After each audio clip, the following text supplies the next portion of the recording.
আজকের আলোচ্য বিষয় হলো tradition and the individual talent.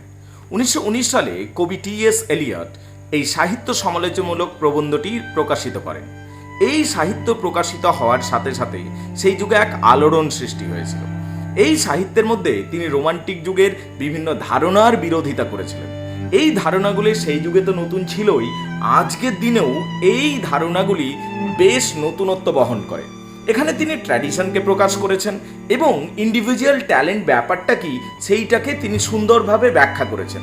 তার সাথে সাথে ইম্পার্শিয়াল থিঙ্কিং কি এবং ইম্পার্শিয়াল থিঙ্কিং কতটা জরুরি একটা লেখার জন্য সেই বিষয়টাকেও আলোচনা করেছেন। সাথে সাথে হিস্টোরিক্যাল সেন্স অর্থাৎ ঐতিহাসিক চেতনা কত গুরুত্বপূর্ণ এবং আমরা নিজস্বতার মাধ্যমে কিভাবে সাহিত্যকে একটা নতুন পর্যায়ে নিয়ে যেতে পারি সেই বিষয়গুলিকে আলোচনা করেছেন। তবে আলোচনা শুরুর পূর্বে যারা প্রথমবার রুল অ্যান্ড স্টোরি চ্যানেলে এসছো তাদের সকলকে স্বাগত জানাই আমাদের রুল অ্যান্ড স্টোরি চ্যানেলে। রুল অ্যান্ড স্টোরি চ্যানেল হলো শিক্ষিত মানুষদের চ্যানেল, যেখানে সমস্ত শিক্ষিত মানুষরা সমবেত হয় শিক্ষার বিষয়কে আলোচনা করার জন্য। তুমিও এই পরিবারের সদস্য হতে পারো চ্যানেলকে সাবস্ক্রাইব করে।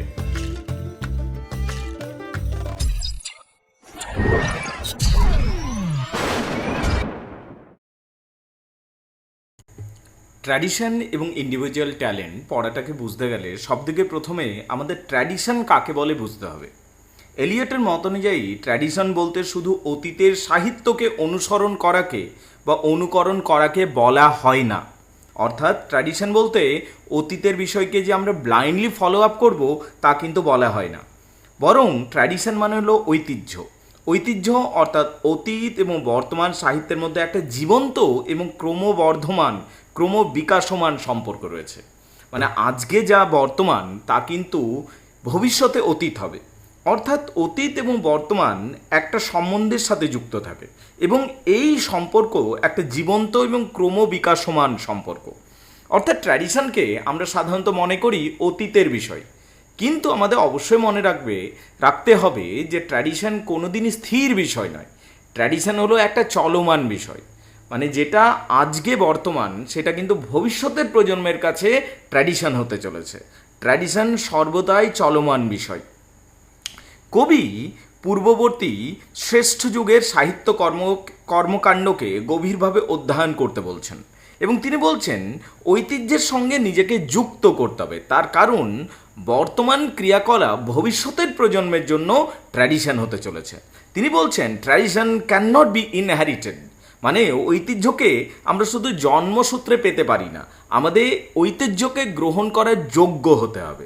Tradition can not be inherited, if you want it you must obtain it by greater level. অর্থাৎ তুমি যদি ট্র্যাডিশনকে পেতে চাও তাহলে তোমাকে সেটার জন্য যোগ্য হতে হবে। এই কথাটাকে তিনি কিন্তু বিভিন্নভাবে বোঝানোর চেষ্টা করেছেন। অর্থাৎ ঐতিহ্য জন্মগতভাবে পাওয়া যায় না, ঐতিহ্য আমরা জন্মগতভাবে পাই না, ঐতিহ্য পাওয়ার জন্য আমাদের যোগ্যতা অর্জন করতে হয়। কঠোর অধ্যয়ন এবং সাধনার মাধ্যমে আমরা তা অর্জন করতে পারি। এখন প্রবন্ধের অন্য আরেকটি গুরুত্বপূর্ণ বিষয় হলো হিস্টোরিক্যাল সেন্স। এই হিস্টোরিক্যাল সেন্স মানে হলো ঐতিহাসিক চেতনা। এলিয়টের মত অনুযায়ী একজন প্রকৃত কবির মধ্যে একটা ঐতিহাসিক বোধ থাকা উচিত এবং ঐতিহাসিক বোধ থাকবে তবেই সে ইতিহাসকে এবং সাহিত্যকে সম্পূর্ণভাবে উপলব্ধি করতে পারবে। অর্থাৎ অতীতের কোনো বিভ্রান্তি তাহলে তৈরি হবে না। তাই আমরা একটা সাহিত্যকে যখন আলোচনা করব, সাহিত্যের যখন সমালোচনা করব, আমাদের যেন হিস্টোরিক্যাল সেন্স অবশ্যই থাকে। তাহলে দুটি বিষয়কে তিনি ব্যাখ্যা করছেন। প্রথম কথা হচ্ছে ট্র্যাডিশন বিষয়টাকে তিনি ব্যাখ্যা করছেন এবং তার সাথে সাথে ট্র্যাডিশনের সাথে আমাদের ঐতিহাসিক চেতনা বা হিস্টোরিক্যাল সেন্স থাকা দরকার, এই বিষয়টিকে তিনি দারুণভাবে বোঝাচ্ছেন। তার কারণ এই দুটি বিষয় অঙ্গাঙ্গিভাবে জড়িত। অর্থাৎ অতীত বর্তমানকে প্রভাবিত করে এবং বর্তমান আবার ভবিষ্যতের অতীত হবে, এই বিষয়টাকে তিনি বোঝানোর চেষ্টা করেছেন। তাই ট্র্যাডিশন হলো সর্বদা চলমান বিষয় এবং আমরা যদি প্রকৃতপক্ষে সাহিত্যকে উন্নত করতে পারি তাহলে কিন্তু আমাদেরকে সবথেকে প্রথমে হিস্টোরিক্যাল সেন্স রাখতে হবে। এরপর তিনি ইন্ডিভিজুয়াল ট্যালেন্ট ব্যাপারটাকেও ব্যাখ্যা করেছেন। ইন্ডিভিজুয়াল ট্যালেন্ট সম্পর্কে এলিয়টের একটা ধারণা রয়েছে। তিনি বলছেন যে ব্যক্তিগত প্রতিভার গুরুত্ব অপরিসীম। তিনি বলছেন প্রকৃত মৌলিকতা তখনই সম্ভব যখন একজন কবি বা একজন সাহিত্যিক সাহিত্য সম্পর্কে গভীর জ্ঞান অর্জন করবেন এবং কিছু নতুন লেখালেখির মাধ্যমে নিজের মৌলিকতাকে প্রকাশ করার চেষ্টা করবেন। তবে এই মৌলিকতা শুধু নতুনত্বের মধ্যে নয়, বরং অতীতের ঐতিহ্যকে আত্মস্থ করার মাধ্যমে প্রকাশ করতে হবে। তাই বলা যেতে পারে যে ইন্ডিভিজুয়াল ট্যালেন্টকে তিনি বলতে চাইছেন, মূলত কী বলতে চাইছেন সহজভাবে আমাদের বোঝা দরকার। ইন্ডিভিজুয়াল ট্যালেন্ট বলতে তিনি বলতে চাইছেন যে আমাদের যেন অন্ধভাবে আমরা ফলো আপ, মানে ব্লাইন্ড ফলো আপ যেন না করি।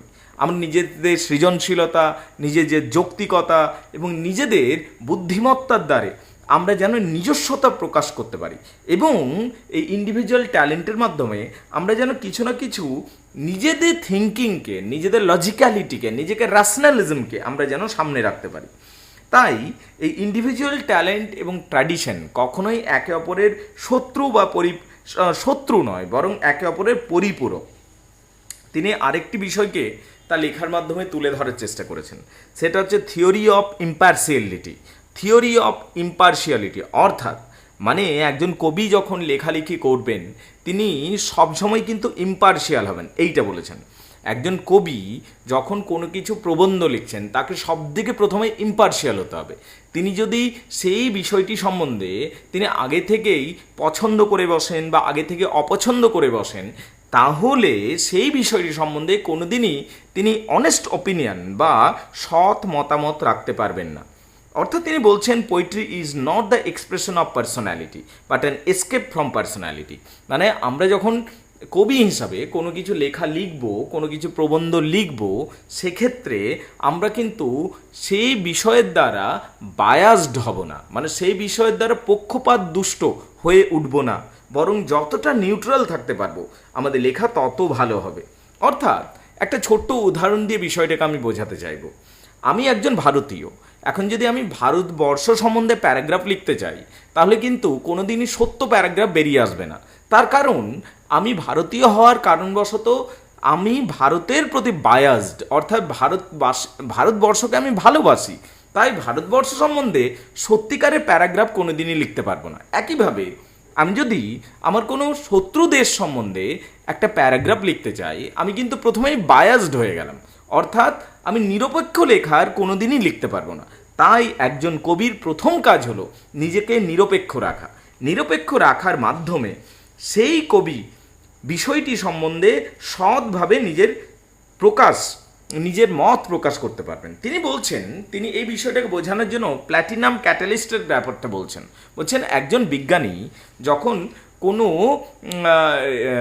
রাসায়নিক বিক্রিয়া করে থাকেন তখন কিন্তু তার ব্যক্তিগত পছন্দ অপছন্দ সামনে আসে না, রাসায়নিক বিক্রিয়াতে যা সামনে আসে সেটাকেই তিনি লিখে দেন। ঠিক একই রকম কবির ব্যক্তিগত পছন্দ অপছন্দ যাই হোক না কেন, সাহিত্য লেখার ক্ষেত্রে কবিকে কিন্তু সবসময়ই নিরপেক্ষ থাকতে হবে এবং নিরপেক্ষ থাকার ফলে আমরা কিন্তু শ্রেষ্ঠ লেখালেখি বের করতে পারি। এক্ষেত্রে আমরা বলতেই পারি এটা রোমান্টিক যুগের কবি উইলিয়াম ওয়ার্ডসওয়ার্থের যা থিঙ্কিং ছিল বা চিন্তাভাবনা ছিল এটা সরাসরি তার বিরুদ্ধে যাচ্ছে। কারণ উইলিয়াম ওয়ার্ডসওয়ার্থ বলেছিলেন আমরা যাই কিছু লিখি আমরা কিন্তু ব্যক্তিগত চিন্তাভাবনা, ব্যক্তিগত অভিজ্ঞতা দ্বারা প্রভাবিত হয়ে লিখি। এক্ষেত্রে আমরা বলতেই পারি টি.এস. এলিয়টের লেখা সরাসরি কিন্তু উইলিয়াম ওয়ার্ডসওয়ার্থের বিরুদ্ধে যাচ্ছে। এক কথায় বলতে গেলে এই প্রবন্ধ আধুনিক সাহিত্য সমালোচনার উপর গভীর প্রভাব ফেলেছে। এটি রোমান্টিক যুগের আবেগ নির্ভর সাহিত্য ধারণাকে চ্যালেঞ্জ জানিয়েছে এবং নিউ ক্রিটিসিজমের ভিত্তি প্রস্তর করেছে। তবে এলিয়টের মতবাদের কিছু সমালোচনাও রয়েছে। অনেকে মনে করেন ইউরোপীয় সাহিত্য এবং ঐতিহ্যকে অতিরিক্ত গুরুত্ব দিয়ে ফেলেছেন তিনি এবং এই থিওরির একটা বড় সমালোচনা হলো যে কোনো ব্যক্তি কোনোদিন সম্পূর্ণ নিরপেক্ষ হতে পারে না। আমরা নিরপেক্ষ হওয়ার ভান করতে পারি, কিন্তু আদৌ কি আমরা সম্পূর্ণ নিরপেক্ষ হতে পারি? তা যাই হোক, ট্র্যাডিশন অ্যান্ড ইন্ডিভিজুয়াল ট্যালেন্ট সম্বন্ধে কয়েকটি গুরুত্বপূর্ণ বিষয়ে আলোচনা করলাম। আশা করি এই আলোচনা তোমাদের সকলের ভালো লেগেছে। মাত্র 7 মিনিটের মধ্যে বিষয়টাকে তুলে ধরার চেষ্টা করলাম, মূল কথাকে তুলে ধরেছি, কিন্তু এটা কখনোই কিন্তু ক্লাস স্টাডির সাথে সমতুল্য নয়। ক্লাস স্টাডি তোমাদের করতেই হবে, কিন্তু বিষয়টাকে এক ঝলকে দেখে নেওয়ার জন্য এটা জরুরি। তোমরা যদি ডিটেলসে পড়াটা জানতে চাইছো তাহলে আমাদের অনলাইন ক্লাসে জুড়তে পারো। ক্যালকাটা ইউনিভার্সিটি যদি কেউ রয়েছো তাহলে অবশ্যই আমাদের সাথে অনলাইনে ক্লাসে জুড়তে পারো, এবং সেখানে তোমরা সব কিছু বিষয় ডিটেলসে জানতে পারবে, নোটস পাবে, এবং প্রত্যেকটা বিষয়কে আমরা ভেঙে ভেঙে আলোচনা করব। আশা করি যেটুকুই ভিডিও বানালাম তোমাদের সকলের কাজে লাগবে। ভিডিওকে ভালো লাগলে চ্যানেলকে সাবস্ক্রাইব করো এবং শেয়ার করো। ভিডিও দেখার জন্য অনেক ধন্যবাদ সকলকে।